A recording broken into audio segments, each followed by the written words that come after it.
Bonjour tout le monde, bienvenue à Cuisinons avec Myriam Laboucheté. Aujourd'hui, pour le blog Branche-toi de Best Buy, j'ai la chance d'essayer le Breville Fast Slow Pressure Cooker Pro. Qu'est-ce que c'est exactement? C'est un tout-en-un qui vous permet de mijoter vos viandes pendant une longue durée, mais également pour les gens occupés de réaliser des cuissons très rapidement grâce au mode de cuisson sous pression. Donc aujourd'hui, pour vous à la maison qui est occupée, je vous présente une petite recette qui va prendre seulement 20 minutes de cuisson et toute la famille pourra en profiter. Donc juste avant de commencer, j'ai réalisé déjà la préparation de mes aliments. Donc vous pouvez prendre tout ce que vous avez sous la main. J'ai réalisé des boulettes de viande. J'ai aussi pris tous les légumes que j'avais sous la main. J'ai par exemple du poivron, j'ai aussi de l'aubergine, des asperges.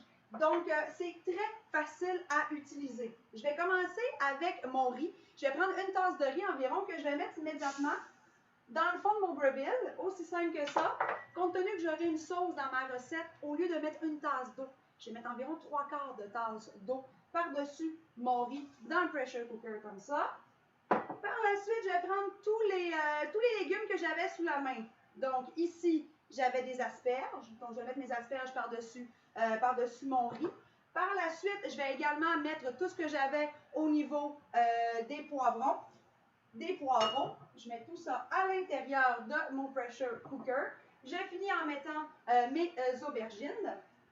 Et par-dessus tout ça, je vais venir mettre mes boulettes de viande par-dessus pour la cuisson. Donc, je vais juste mettre mes boulettes de viande par-dessus mes légumes. À la maison, vous pouvez prendre une sauce tomate. Vous pouvez aussi prendre une petite pâte de tomate. Moi, j'avais un petit pesto à la maison tomate. Je vais aimer le goût. Je vais venir mettre ça par-dessus mes boulettes de viande. Donc, et voilà, je mets tout ça par-dessus. Un coup que c'est terminé, vous n'avez qu'à venir fermer le pressure cooker. On tourne la manivelle. Vous venez sélectionner si vous prenez de la température de longue durée comme mijoter. Moi, j'ai décidé de déterminer que c'était un pressure cooker, donc cuisson sous pression. Je vais monter ma température jusqu'à high pour que ça soit très rapide. Je sélectionne 20 minutes et je peux peser sur démarrer et voilà, le tour est joué.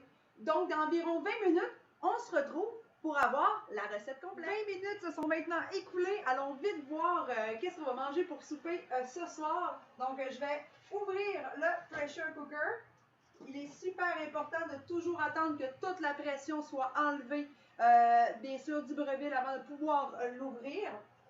Et je vous dis que ça sent vraiment, vraiment bon. Je vais me préparer une belle assiette. Je vais venir vous montrer ça immédiatement. Qu'est-ce que je viens de préparer? Donc, vous pouvez faire des recettes santé en un tour de main. Voici des belles boulettes du riz et plein de légumes. Donc, pour les familles occupées, et même si vous avez un peu le temps de faire mijoter dans le Breville, je vous souhaite à tous bon appétit!